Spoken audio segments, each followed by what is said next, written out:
Astăzi vom pregăti papanași, pentru care vom avea nevoie de 500 de grame de brânză proaspătă, brânzică proaspătă, de 2 ouă, de puțină sare, de esență de lămâie și esență de portocale,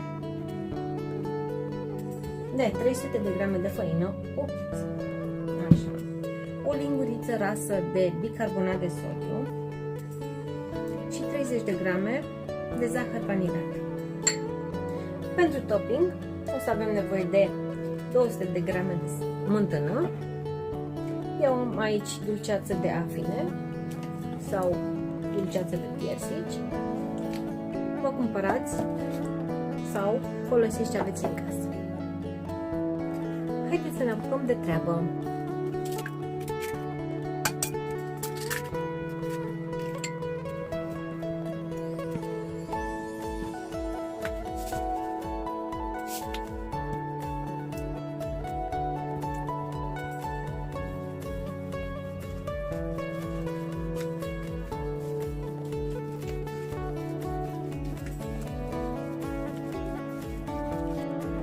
După ce am amestecat toate ingredientele, mai puțin făina, o adăugăm și pe aceasta treptat și o încorporăm cu lingura, iar când nu mai putem să mai amestecăm cu lingura, trecem la frământare.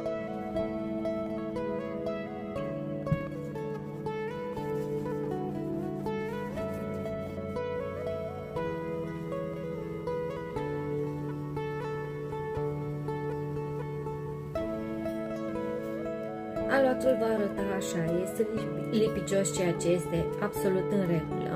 Îl vom lăsa să se odihnească cam 10 minute, apoi vom începe să facem inelele, ca să le putem. Nu vă sfătuiesc să mai adăugați făină, pentru că o vom folosi oricum la formarea inelelor. Dacă veți mai adăuga făină, aluatul se va mai întări și papanașii nu vor mai ieși așa cum trebuie.